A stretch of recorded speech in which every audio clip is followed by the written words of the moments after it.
come to amendment, the group starting and completing with Amendment 115A, Baroness Fox of Buckley. I'm already feeling inadequate enough, but my inability to come up with a Latin phrase or a joke is really nerve-wracking. Right, on a particularly peculiar amendment of mine. Okay, so Clause 129, my lords, makes further amendments to the fire safety order and partly focuses on balconies as a risk. My amendment 115A suggests tightening up the wording so that balconies should only be considered a risk if and where they can be shown to contribute materially to the spread of fire, flame or smoke.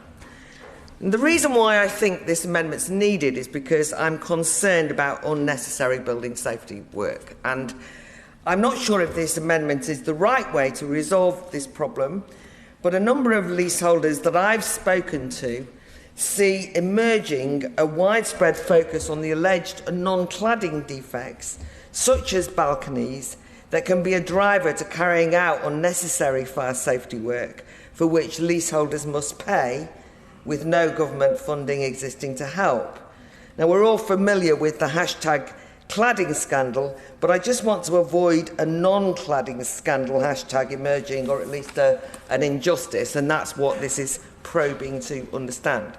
So broadly, my lords, we now have a situation in which a block of flats can have a fire risk assessment that determines effectively that the building is sound.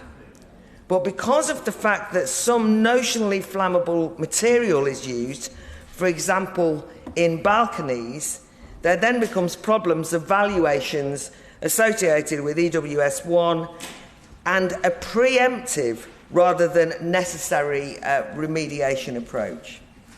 Leaseholders are then encouraged to think of their blocks with these balconies as unsafe and to believe that remediation work is necessary, and inevitably the cost will be charged to them, but that seems to be a fait accompli.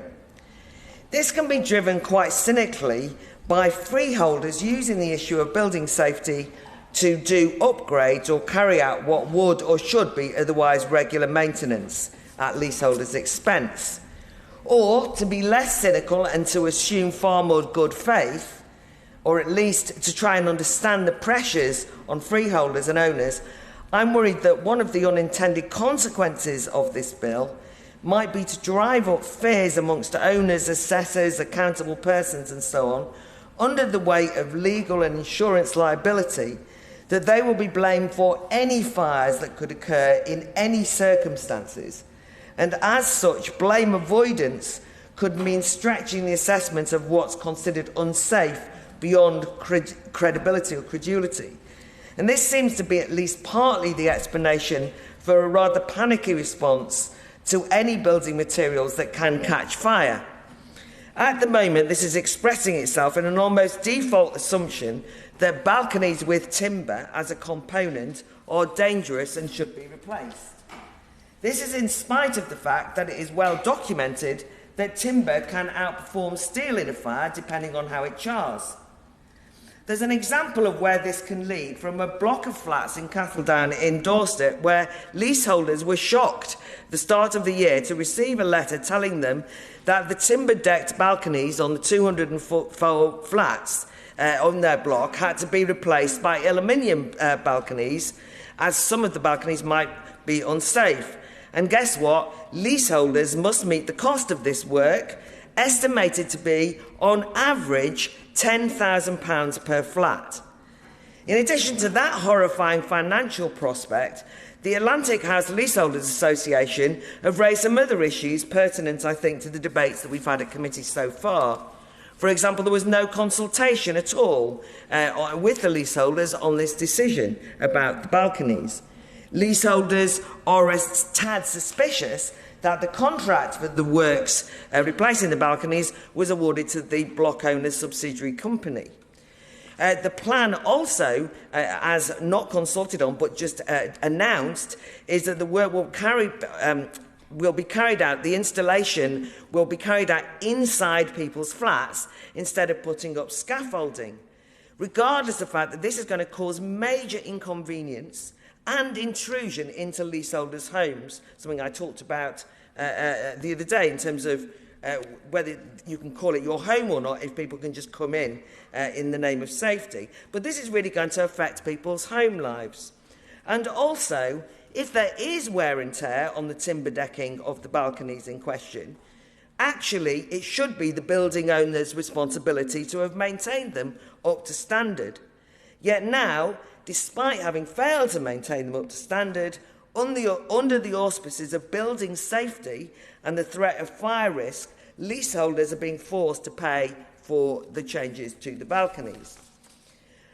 I think that what I'm concerned about is a climate in which there's a danger of failing to weigh up risks and of assessing matters objectively and proportionally.